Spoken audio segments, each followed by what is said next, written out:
अस्सलाम वालेकुम। कैसे हैं आप सब? मैं यहाँ ठीक हूँ, उम्मीद करती हूँ आप भी ठीक होंगे। तो मेरे हस्बैंड तरावी पढ़कर आ गए थे, लेकिन फिर से जाने लगे थे।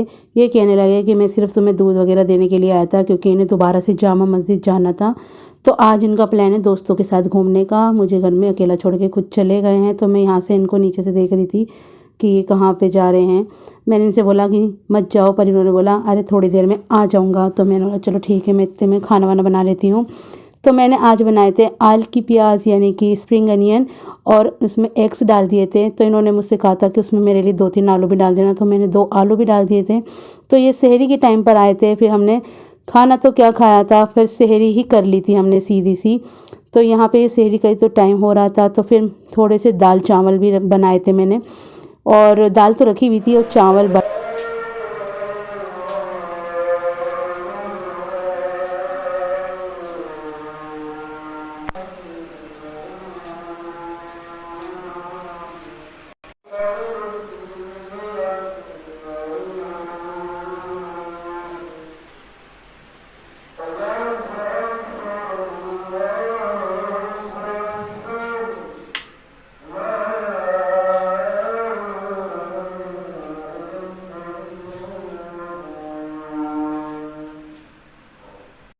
तो फजर की नमाज़ पढ़ के मैं आराम से यहाँ पे गैलरी में आके खड़े हो गई थी, क्योंकि ठंडी हवा चल रही थी और थोड़ा रिलैक्सेशन होता है। तो मैंने इधर उधर देख रही थी और थोड़ा सा टाइम स्पेंड कर रही थी। तो गली में कोई भी नहीं था, सुमसाम गली पड़ी हुई थी। एक आध जना अगर आ जा रहे होंगे, तो तुरंत ऐसी बाइक लेके एक लड़का निकला। तो मैं फिर जाके सो गई थी, और फिर यहाँ पे मैं जा रही थी नमाज़ पढ़ने ज़ोहर की, पर जेंगो मेरे पैरों में आके बैठ गया। तो मैं इससे कह रही भाई हट जाओ, भाई नमाज़ पढ़ने दो मुझको। तो फिर जाके मैंने फिर जल्दी से अपना नमाज़ पढ़नी थी मुझे, क्योंकि आज मुझे बनानी है खीर। तो मैं यहाँ पे ऐसे बुला रही थी मैंगू, इधर आ जाओ जेंगो मैंगू, मगर वो अपने आप को साफ़ करने में लगा हुआ था। तो फिर मैंने चावल भिगो दिए थे थोड़े से, और उन्हें चढ़ा दिया 2 इलायची डाल के। तो 1 थैली दूध यानी कि आधा किलो दूध में मैं बनाने वाली थोड़ी सी खीर अपने हस्बैंड के लिए, क्योंकि बहुत दिनों से मैंने उनके लिए कुछ मीठी चीज़ नहीं बनाई है।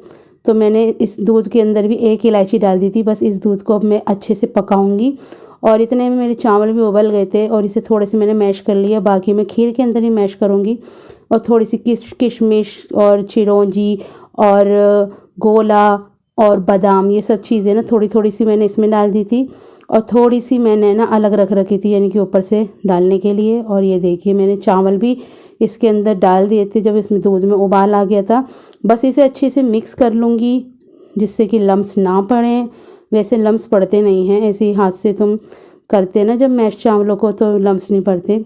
तो इसे अच्छे से मिक्स कर लिया मैंने, और इसी तरीके से हिलाते हिलाते इसको पकाना है। और फिर इसके अंदर उबाल आने लगा था, तो फिर मैंने थोड़ी सी चीनी डाल दी स्वाद अनुसार, जितनी भी आपको चाहिए। मैंने तो थोड़ी कम ही डाली थी, आप थोड़ी ज़्यादा भी डाल सकते हैं। तो वैसे खीर बनाना बिल्कुल कोई पहाड़ नहीं है, यूँ ही बन जाती है। बस ये पकेगी, हल्के चूल्हा करके इसे रख दिया है मैंने, पकती रहेगी। तो इतने में अंदर से घूमने चली गई थी, तो मानू भी आ गई थी, मियाँव कर रही थी। वो पता नहीं क्या चाहिए, इनकी चॉकलेट मंगानी है मुझे। इन्होंने बहुत दिनों से अपनी चॉकलेट नहीं खाई है, तो इनकी चॉकलेट इस बार मैं खुद ही जाऊँगी लेने के लिए। तो पकते पकते खीर जो है आधी होने लगी है, बस थोड़ी सी देर और है। तो काफ़ी टाइम हो गया था इसे पकते पकते, आधा 1 घंटे तक मैंने इसे पकाया है। जब जाके ये इतनी सी रह गई थी, यानी कि देखिए यहाँ से थी यहाँ तक आ गई, हाफ से भी हाफ हो गई थी। तो बढ़िया से करके बन गई है, जमने वाली है बिल्कुल ही। तो कमरे में ले गई थी मैंने, पंखे के नीचे रख दिया, इसके नीचे ट्रे रखी कढ़ाई के नीचे, और इसे पंखे के नीचे रख रखा था, जिससे कि जल्दी ठंडी हो जाए। तो मैं फ्रिज में रख दूँगी जब तक मेरे हस्बैंड आएंगे ना, तो ये जम जाएगी यानी कि ठंडी हो जाएगी। और फिर लास्ट में मैंने इसमें केवड़ा जल भी डाला था, 2 बूंद के करीब बस, और ज़्यादा नहीं, या 3 बूंद बस, थोड़ा सा ही डाल के, क्योंकि थोड़ी क्वांटिटी में है ना, ज़्यादा होती तो थोड़ा ज़्यादा भी डल सकता है। तो फिर इसे अच्छे से चला। तो फाइनली हमारी खीर बिल्कुल रेडी हो गई है। बस इसे हम गार्निशिंग करेंगे थोड़े से गोले के साथ, और काजू तो नहीं है खैर, बादाम और किशमिश और चिरौंजी, ये सब चीज़ें डाल के, और यानी कि अपनी पसंद के ड्राई फ्रूट डाल सकते हैं, जो मेरे पास थे मैंने वो सब डाल दिए, और बढ़िया करके इसे सजा दूँगी। यानी कि जब तक चीज़ दिखेगी अच्छी नहीं, तो वो टेस्ट में चाहे कितनी भी अच्छी हो, तो वो अच्छी नहीं लगेगी। तो इसलिए मुझे डिज़ाइन वाला मैंने डेकोरेशन भी कर दी है बढ़िया करके।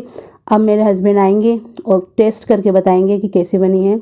वैसे दिखने में तो लाजवाब है, और मुझे यकीन है ये अच्छी बनी भी होगी। तो साथ ही साथ फिर मैं जाके थोड़ी देर आराम करा था, फिर दोबारा मैं किचन में आई। तो फिर मैंने सबसे पहले खजूर डाली इसके अंदर। तो ये खजूर भी मेरे हस्बैंड लेकर आए थे, दूसरी वाली। तो मैं सोचा है कि वो वाली खजूर जो है, जो पहले लेकर आए थे ना, वो दूध में उबालने के लिए वो सही रहती है, थोड़ी सी सख्त होती है ना, तो वाली सही रहती है। अगर ये नरम वाली दूध में डालो ना तो बहुत ही ज़्यादा जल्दी वो मुलायम हो जाती है, बेकार लगती है। तो साथ ही साथ मैं नीचे भी गई थी, यानी कि नीचे परचून वाले भैया के पास, वहाँ से लेकर आई थी बर्गर वाले बन। और साथ ही साथ यहाँ पे बन रही है आलू चाट। तो आलू चाट भी खाएंगे आज अफ्तार में। तो मेरे को कुछ समझ नहीं आता कि अफ्तार में, वैसे पकोड़े सही रहते, पकोड़े बना लो सिंपल सिंपल से, और कोई टेंशन ही नहीं है। रोज़ सोचना पड़ता है मुझे कि मैं क्या बनाऊँ क्या बनाऊँ। तो मैंने कल टिक्की बना के रखी थी, तो मैंने सोचा चलिए आज बर्गर ही बना लेते हैं। तो मैंने अपने हस्बैंड को फ़ोन किया कि आपके बर्गर तो मैं जब भी बनाऊँगी जब आप आओगे। तो उन्होंने बोला ठीक है। तो अभी सिर्फ वो बनाएंगे जो हम अफ्तारी में रखने हैं हमको। तो मैंने 2 बर्गर्स निकाल लिए थे। ये ब्रिटानिया के बर्गर्स थे। ये आया था 50 रुपये का पैकेट। तो इसके अंदर कम से कम कितने थे, 6 थे, 6 पीस निकले थे, यानी कि 6 बंस थे। तो बस इसे मैंने थोड़ा सा तवे पे तेल डाल के अच्छे से ना फ्राई कर लेंगे, जैसे कि मार्केट वाले करते हैं, क्रिस्पी क्रिस्पी होने तक अल्टी पल्टी कर करके। ऊपर से भी सीख गए हैं देखिए बढ़िया करके, और नीचे से भी सेक लिए हैं मैंने बढ़िया करके। तो थोड़ी देर लग जाती है क्योंकि ये ज़्यादा ही सॉफ्ट होते हैं ना, बहुत ही ज़्यादा बढ़िया बंस से ये। और यहाँ पे मैंने ले ली है ग्रीन चटनी, जो मैंने पहले पीस रखी थी, हरा धनिया की, हरी मिर्च और टमाटर की। तो एक तरफ मैं लगाऊंगी हरे धनिए वाली चटनी और एक तरफ लगाएंगे हम केचप। तो सबसे पहले मैंने दोनों ब्रेड में ना एक साथ ही लगा ली थी। और यहाँ पे सब चीज़ें रखी हुई हमारी, यहाँ पे सौंठ की चटनी भी रखी हुई है, यानी कि जौन सी मुझे अच्छी लगेगी मैं वो लगाऊंगी। तो नीचे मैंने केचप लगाया था दोनों तरफ, और इसको असेंबल कर रही थी मैं। और सारी चीज़ें मैंने काट के रख रखी थी, जैसे कि टमाटर, और आजकल तो बंद गोभी भी लगा के देते हैं ना बर्गर्स में, तो मैंने भी बंद गोभी थोड़ी सी काट रखी थी। तो एक एक स्लाइस मैंने रख दिया था खीरे का, फिर उसके ऊपर बंद गोभी। तो इसी तरीके से मैं कर रही थी। तो फिर मैं ये भी सोच रही थी कि अगर मेरे हस्बैंड होते ना तो गरम गरम खा लेते, लेकिन आज उन्हें जाना ही था। मैंने उनसे कहा था कि आप जल्दी आ जाना, उन्होंने बोला मुझे देर हो जाएगी। तो फिर आज है ना हमारे टमाटोज़ भी ख़त्म हो गए, यानी कि टमाटर नहीं थे घर के अंदर, तो 1-2 ही टमाटर बचे थे, मैंने आज ही ख़त्म होने थे। और टिक्की हाथ में लिए लिए मेरे टूट गई, पता नहीं कैसे मेरी उंगली उसमें मैंने ज़्यादा ही ज़ोर से पकड़ ली, क्योंकि टाइम हो रहा था, बहुत ही देर हो गई थी मुझे बनाते बनाते। तो बिल्कुल टाइम होने वाला था, फिर जल्दी जल्दी मुझे असेंबल करना था। तो मैंने फिर टमाटर के ऊपर भी एक खीरा रख दिया और उसके ऊपर थोड़ी सी बंद गोभी रख दी, और दोनों यानी कि अब बस बनने ही वाला है हमारा। और फिर इन दोनों को है ना बस इसके ऊपर रख दूँगी। और मैं अंदर से ना टूथपिक भी लेकर आई।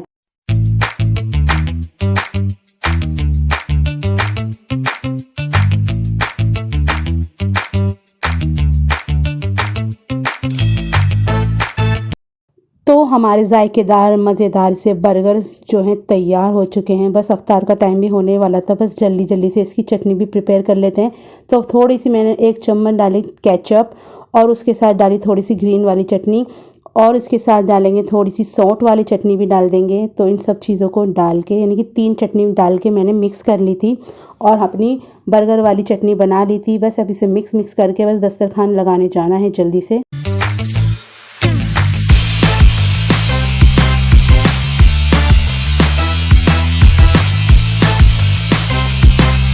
माशाल्लाह से हमारी 8वीं अफ्तारी भी रेडी हो गई है। और यहाँ पे अल्लाह पाक ने हमें इतनी सारी नियामतें दी हैं, सुभान अल्लाह, अल्हम्दुलिल्लाह। और सबसे पहले मैंने खजूर से रोज़ा खोला, और आज के व्लॉग में मैं ज़्यादातर खाना ही बनाती रही, पर कोई बात नहीं, लेकिन आपको इसमें 2-2 मैंने रेसिपीज़ बनाई, आप ज़रूर ट्राई कीजिएगा। और खीर बहुत ही ज़्यादा बढ़िया बनी थी, मैंने ट्राई करी, पर मैंने बस इतनी सी ही खाई थी, क्योंकि अफ्तार करने के बाद कुछ खाया नहीं जाता। जब मेरे हस्बैंड आएंगे जब खाएँगे, मैं भी खाऊँगी वो भी खाएँगे।